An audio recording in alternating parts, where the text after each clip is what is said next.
दोस्तों, अब तक हमने देखा कि 31 अक्टूबर को शाम को ठीक 8 बजे शिबुया इंसिडेंट शुरू हो जाता है, जबकि मांगा में ये 7 बजे शुरू हुआ था। शिबुया सिटी के बीच में करीब 400 मीटर के दायरे में एक कर्टेन बिछाया जाता है, जो कि अपने अंदर ढेर सारे आम लोगों को कैद कर लेता है। अब इसके करीब आधे घंटे बाद गोजो इस कर्टेन में एंटर करता है। गोजो फिर यहाँ के हिकारी मॉल में जाता है, जहाँ पर सबसे ज्यादा लोग फंसे हुए थे। अब गोजो जानता था कि यहाँ उसके लिए कोई जाल बिछाया गया है, लेकिन फिर भी उसे कोई चिंता नहीं थी, क्योंकि वो सबसे पावरफुल है। ये दुश्मन उसका क्या ही उखाड़ लेंगे। गोजो फिर मॉल के बेसमेंट की तरफ बढ़ने लगता है। दूसरी तरफ आयोमा सिमेट्री में यूजी मेमे के साथ होता है। यहाँ पे हम मेमे के छोटे भाई उयुई को भी देखते हैं, जिसके हाथ में मेमे का बड़ा सा हथियार था। यूजी इस बात से परेशान था कि गोजो को वहाँ अकेले लड़ने क्यों भेजा गया, और उन लोगों को भी उसकी मदद करने जाना चाहिए था। जिस पर उयुई बोलता है कि उसकी दीदी को किसी फालतू इंसान के बैकअप के लिए नहीं जाना चाहिए। मेमे अपने भाई को समझाती है कि गोजो कोई आम इंसान नहीं है और उन्हें भी उसके बैकअप के लिए बुलाया जाएगा। तभी उन्हें कॉल पर बताया जाता है कि शिबुया में एक और कर्टेन बिछाया गया है और अब इन लोगों को वहीं जाना है, और यूजी भी वहाँ जाने को तैयार था। इधर गोजो उड़ते हुए टोक्यो मेट्रो स्टेशन पर आ जाता है और वहाँ उसका सामना जोगो, हानामी और चोजो से होता है, जिसके दोनों भाई पिछले सीजन में मारे गए थे। गोजो जोगो से कहता है कि पिछली बार की तरह हारने पर बहाना बना के भाग मत जाना,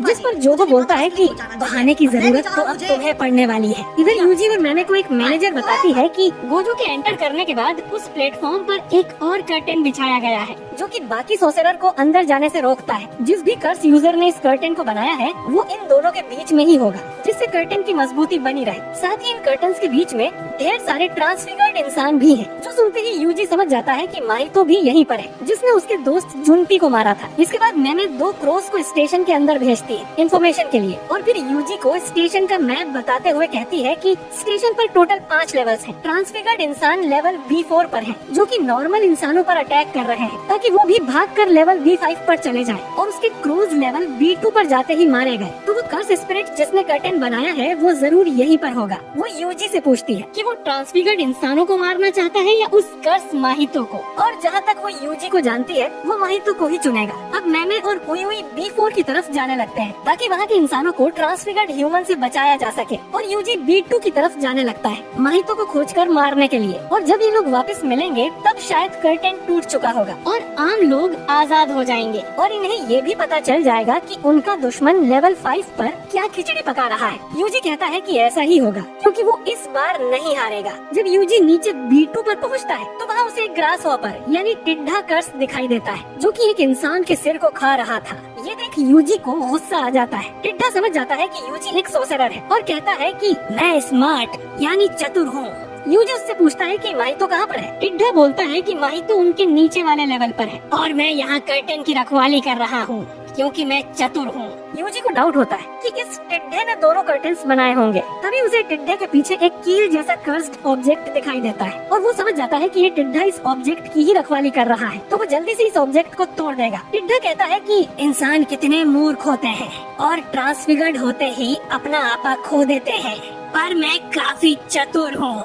इसके बाद यूजी उस टिड्ढे में जोर की लात और घूसा मारता है और कहता है कि उन्हें इंसानों को अंडर एस्टिमेट करना बंद करना होगा। अब टिड्ढा गुस्से में कहता है कि तुम जानते नहीं हो मैं कौन सा कर्स हूँ, जिस पर यूजी आराम से बोल देता है कि तुम तो टिड्ढे कर्स हो ना, जो सुन टिड्ढा बहुत ज्यादा शॉक हो जाता है, क्योंकि इसका मतलब यूजी भी चतुर है। फिर हमें बताया जाता है कि कैसे इंसान टिड्ढों के झुंड से डरता है, क्योंकि वो उनकी फसलें और खाने का सामान खा जाते हैं, और इसी डर से इस कर्स का जन्म हुआ था। टिड्ढा फिर यूजी पर अटैक्स करने लगता है, जो कि काफी तेज और मजबूत होते हैं, लेकिन यूजी उन सब से बच जाता है। और टिड्ढा ये जानकर भी हैरान हो जाता है कि जो लोग स्मार्ट होते हैं उन्हें बार बार बोलना नहीं पड़ता कि वो चतुर है। इसके बाद दोनों में फिस्ट फाइट शुरू हो जाती है। टिड्ढे को लग रहा था कि वो आराम से जीत जाएगा, क्योंकि उसके 4 हाथ हैं और यूजी के 2, लेकिन यूजी उस पर भारी पड़ने लगता है और टिड्ढे की हालत खराब हो जाती है। अब यूजी आखिरी अटैक करने जाता है, लेकिन टिड्ढा ज्यादा चतुर था और वो अपनी नुकीली पूंछ को आगे कर देता है और यूजी मुक्का मार के उसे तोड़ देता है और कहता है कि उसने इंसानों को खाया है, जिसके लिए उसे सिर्फ मौत की सजा मिलेगी। फिर यूजी उस टिड्ढे को भी मार देता है और उस कर्स्ड ऑब्जेक्ट को भी तोड़ देता है, जिससे बाहर वाला कर्टेन खत्म हो जाता है। इधर मैमे ने भी B4 पर सारे ट्रांसफिगर्ड ह्यूमंस को मार दिया था। मैमे बोलती है कि उन्हें यहीं रुककर यूजी के आने का वेट करना चाहिए, फिर मिलकर B5 पर जाएंगे। इधर माहितो को भी पता चल जाता है कि टिड्ढा कर्स मारा जा चुका है। उसे जरूर किसी पावरफुल सॉर्सरर ने मारा होगा। माहितो भी उससे लड़ना चाहता है, लेकिन उसे प्लान के हिसाब। दूसरी बात,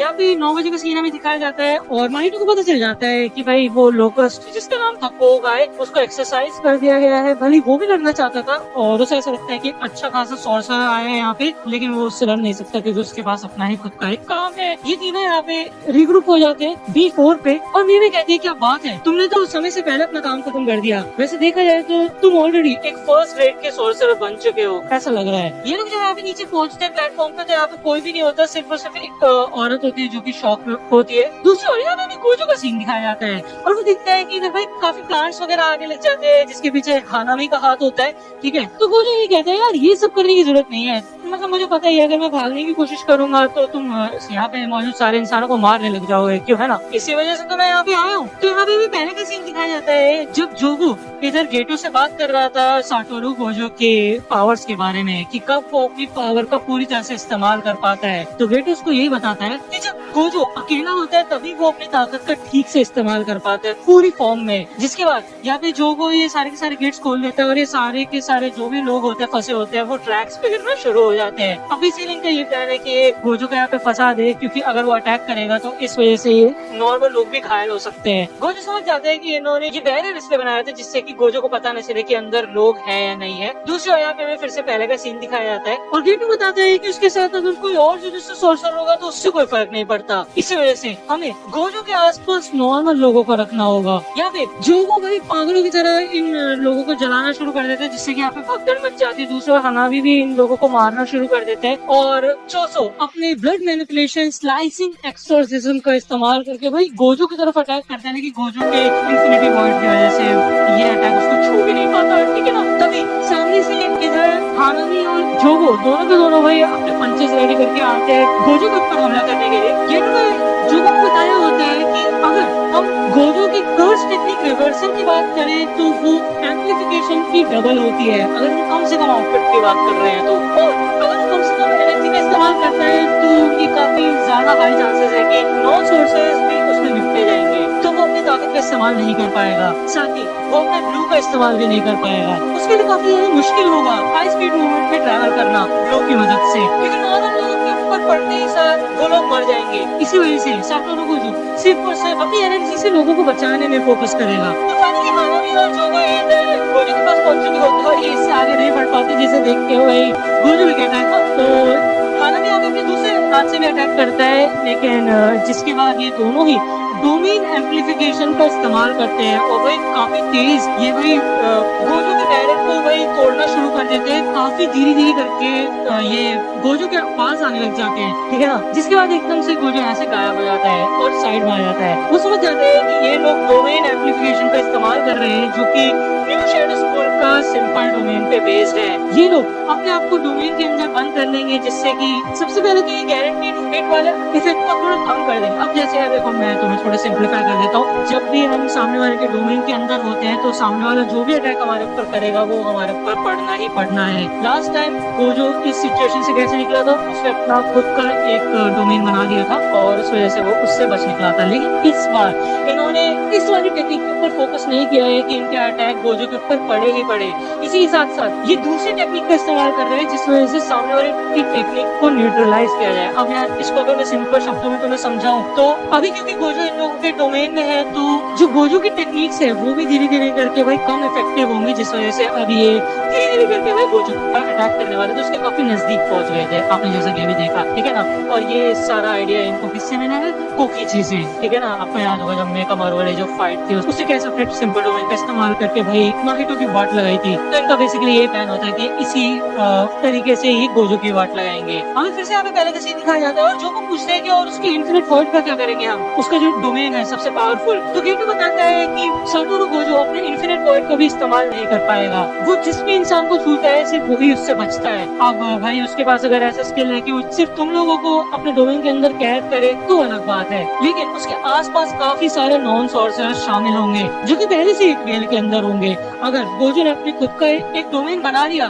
तो वो सारे के सारे नॉन सोर्सेज भाई दूर उड़ जाएंगे और दोनों व्हील्स के अंदर फंस जाएंगे, जिससे कि उनकी मौत हो जाएगी। तो 99% चांस है कि वो अपने डोमेन का भी इस्तेमाल नहीं कर पाएगा। बस को तो ये है कि तुम लोग भी अपने डोमेन का इस्तेमाल नहीं करोगे, क्योंकि अगर तुम ऐसा करते हो तो भाई वो लोगों को गिव अप कर देगा और तुम्हारी बैंड बजाना शुरू कर देगा। तो तुम्हें बस उसको फोकस रखना है। तुम्हें ये देखना है कि साटोरू गोजो से फोकस करे इन लोगों को बचाने में और गर्ल स्पिरिट को हराने में। जो वो कहता है कि मैंने तुम्हें भागने के लिए मना किया था ना, और वो तभी एक आदमी को यहाँ पे मार देता है। तो वो ये कहता है कि जब तक मैं ये नहीं करूंगा तो तुम्हें समझ नहीं आएगा क्या। तो गोजो कहता है कि वाह, मैं ये देख के शौक हो जो कि तुम्हें ऐसा लग रहा है कि तुम इस सिचुएशन में लाके मेरे को हरा पाओगे। जिसके बाद यहाँ पे वो अपना ब्लाइंड फोल्ड हटा लेता है और वही इधर जोगो के पसीने छूटने लग जाते हैं लिटरली। हमें यहाँ पे फिर से पहले का सीन दिखाया जाता है और फिर तो ये कहता है कि मैं बस चाहता हूँ कि तुम 20 मिनट तक ये काम संभाल लो, उसके बाद मेरा और प्रिज्म रैम का समय आएगा। तो दोस्तों ये एपिसोड यहीं पे खत्म होता है और भाई नेक्स्ट एपिसोड आएगा नेक्स्ट वीक में और धीरे धीरे करके काफी इंटरेस्टिंग होता जा रहा है। आप बताओ यार आपको कैसा लगा ये एपिसोड। भले इस एपिसोड में इतना कोई फाइट सीन नहीं था, बट उसके लिए भी आप एपिसोड देख सकते हो यार। बहुत सारे सोर्सेज है बट अनफॉर्चुनेटली मैं आपको नहीं बता सकता वीडियो में। कमेंट सेक्शन में काफी लोग आपकी हेल्प करने के लिए तैयार होंगे, तो लिंक दो यार। अच्छी सी वेबसाइट है, बहुत सारी वेबसाइट्स है, ठीक है ना। तो जाके वहाँ पे देख सकते हो। अगर वीडियो पसंद आए तो लाइक करना, सब्सक्राइब कर लो अगर अब तक चैनल को सब्सक्राइब नहीं किया आप लोगों ने तो। तुम लोग गलती से अगर नए हो तो सब्सक्राइब करो। वो जो लाल वाला बटन है उस पर अपने जीजा जी फेंक के मारो या फूफा जी, मुझे नहीं पता, बस क्लिक हो जाना चाहिए।